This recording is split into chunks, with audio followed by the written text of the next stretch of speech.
અમેરિકામાં રહેતા ભારતીયો અને ખાસ કરીને ગુજરાતી સમાજ માટે આજે એક ખૂબ જ મહત્વના સમાચાર સામે આવ્યા છે. જો તમે અમેરિકાના નાગરિક બની ચૂક્યા છો અથવા ભવિષ્યમાં અમેરિકાની નાગરિકતા મેળવવાનું સપનું જોઈ રહ્યા છો, તો આ માહિતી તમારા માટે ખૂબ જ જરૂરી છે. કારણ કે અમેરિકાના ડિપાર્ટમેન્ટ ઓફ જસ્ટિસ એટલે કે DOJ હવે નાગરિકતા રદ કરવાની કાર્યવાહી વધુ ઝડપથી શરૂ કરી છે. છેલ્લા કેટલાક અઠવાડિયામાં સરકારે ફેડરલ કોર્ટમાં વધુ 17 લોકો સામે તેમની અમેરિકન નાગરિકતા રદ કરવા માટે કેસ દાખલ કર્યા છે. આ પહેલા મે મહિનામાં પણ 12 લોકો સામે આવી જ કાર્યવાહી કરવામાં આવી હતી. સૌથી મહત્વની વાત એ છે કે અમેરિકી સરકારે ચાલુ નાણાકીય વર્ષ પૂર્ણ થાય તે પહેલા આવા ઓછામાં ઓછા 250 કેસ દાખલ કરવાનો સત્તાવાર લક્ષ્યાંક નક્કી કર્યો છે. એટલે કે સરકાર હવે નાગરિકતા મેળવવાની પ્રક્રિયામાં થયેલી ગંભીર છેતરપિંડી અને ગુનાહિત ઇતિહાસ છુપાવવાના કેસોને ખૂબ જ ગંભીરતાથી લઈ રહી છે.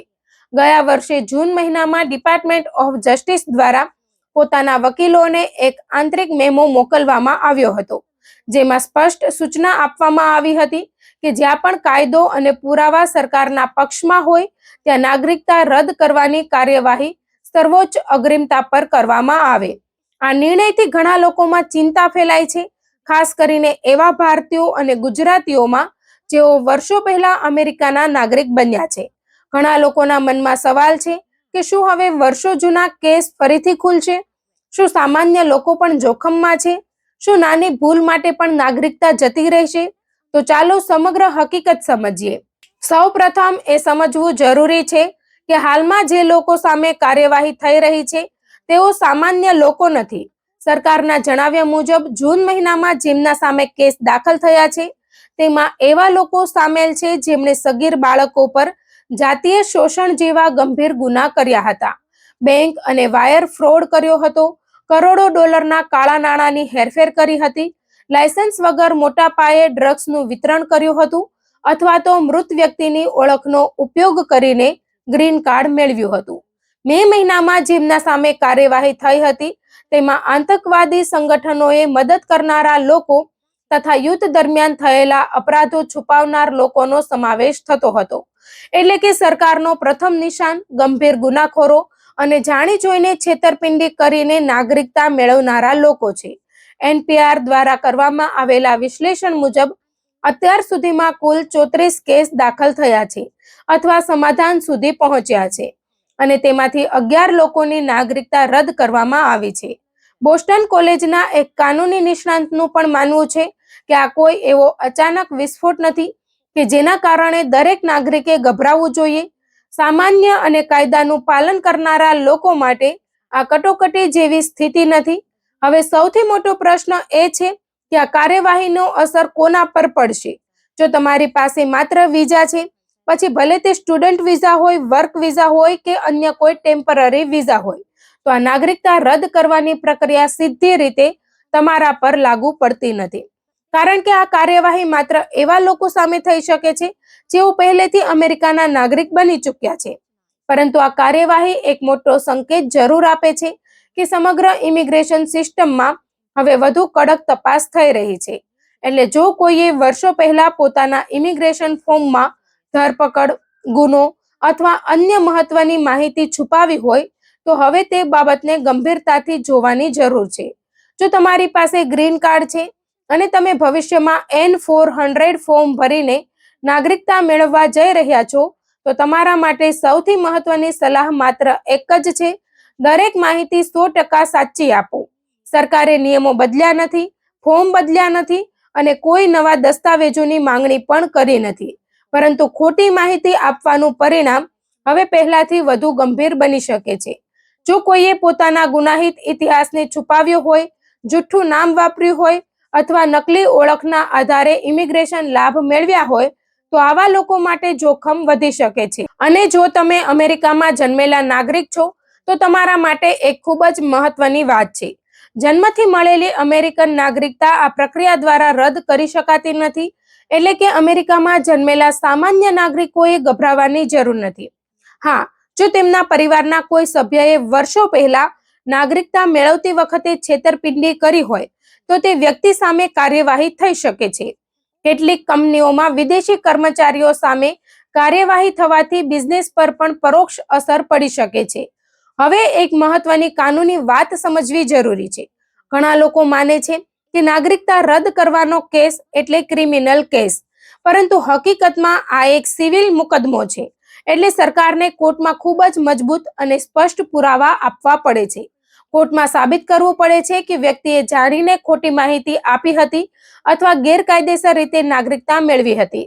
માત્ર શંકાના આધારે કોઈની નાગરિકતા રદ થઈ શકતી નથી. સૌથી મહત્વની વાત એ છે કે આવા કેસ માટે કોઈ સમય મર્યાદા નથી. એટલે જો વર્ષો પહેલા કોઈએ ગંભીર છેતરપિંડી કરી હોય તો દાયકાઓ પછી પણ તેના સામે કાર્યવાહી થઈ શકે છે. એનપીઆરના અહેવાલમાં એક ચિંતાજનક બાબત પણ સામે આવી છે. ઘણા લોકો પાસે સારો વકીલ નહોતો, કેટલાક તો કોર્ટમાં હાજર પણ રહ્યા નહોતા અને પરિણામે તેઓ કેસ હારી ગયા. આવા કેસમાં હજારો ડોલરનો ખર્ચ થઈ શકે છે. જો નાગરિકતા રદ થાય તો માત્ર પાસપોર્ટ જ નહીં, પરંતુ સરકારી લાભો, પ્રોફેશનલ લાયસન્સ અને અંતે દેશ નિકાલની કાર્યવાહી પણ શરૂ થઈ શકે છે. એટલે આ પ્રકારના કેસને ક્યારેય હળવાશથી લેવા જેવા નથી. હવે તમે તમારી જાતને 3 સવાલ પૂછો. શું તમે N-400 ફોર્મ ભરતી વખતે કોઈ ધરપકડ, કેસ અથવા સજાની માહિતી છુપાવી હતી? શું તમે ક્યારેય એકથી વધુ ઓળખ અથવા નકલી નામનો ઉપયોગ કર્યો હતો? શું નાગરિકતા પહેલા થયેલા કોઈ ગંભીર ગુનાની માહિતી જાહેર નહોતી કરી? જો આ ત્રણેય સવાલોના જવાબ ના હોય તો નિષ્ણાંતોના મત મુજબ તમારું જોખમ ખૂબ જ ઓછું છે. હવે વાત કરીએ કે આ અઠવાડિયે તમારે શું કરવું જોઈએ. જો તમને લાગે છે કે વર્ષો પહેલા કોઈ મોટી ભૂલ થઈ હશે અથવા કોઈ ગંભીર બાબત રહી ગઈ હશે, તો સરકારની નોટિસની રાહ જોવાના બદલે પોતે જ એક અનુભવી ઇમિગ્રેશન વકીલનો સંપર્ક કરો. બીજું, તમારા બધા જૂના ઇમિગ્રેશન દસ્તાવેજો જેમ કે ગ્રીન કાર્ડનો ઇતિહાસ, N-400 ફોર્મની નકલ અને કોર્ટના તમામ રેકોર્ડ એક જગ્યાએ સુરક્ષિત રાખો. ત્રીજું, યાદ રાખો કે સરકાર માટે નાગરિકતા રદ કરાવવાનો કાનૂની માપદંડ ખૂબ જ ઊંચો છે. એટલે પ્રામાણિક અને કાયદાનું પાલન કરનારા લોકો માટે આ જ કાયદો રક્ષણ પણ આપે છે. અને છેલ્લી સૌથી મહત્વની સલાહ, જો ક્યારેય તમને કોર્ટની નોટિસ અથવા સરકાર તરફથી કોઈ ફરિયાદ મળે તો તેને અવગણશો નહીં. જાતે જવાબ આપવાનો પ્રયાસ પણ ન કરો. એક અનુભવી ઇમિગ્રેશન વકીલની મદદ લેવી એ જ સૌથી મોટું રક્ષણ છે.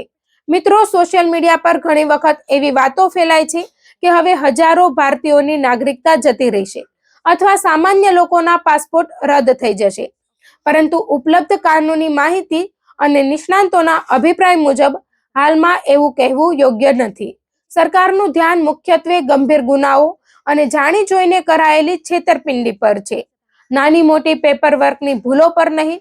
જો તમે પ્રામાણિક રીતે નાગરિકતા મેળવી છે, તમામ માહિતી સાચી આપી છે અને કોઈ ગંભીર હકીકત છુપાવી નથી, તો ગભરાવાની જરૂર નથી. આ સમાચારનો સૌથી મોટો સંદેશ એક જ છે: અમેરિકાની ઇમિગ્રેશન સિસ્ટમમાં હવે પારદર્શિતા અને સાચી માહિતીનું મહત્વ પહેલા કરતા વધુ વધી ગયું છે. ભૂતકાળમાં કરેલી ગંભીર છેતરપિંડી વર્ષો પછી પણ સામે આવી શકે છે, પરંતુ બીજી તરફ કાયદો પ્રામાણિક લોકોનું રક્ષણ પણ કરે છે. એટલે ડર નહીં, પરંતુ જાગૃતિ જરૂરી છે.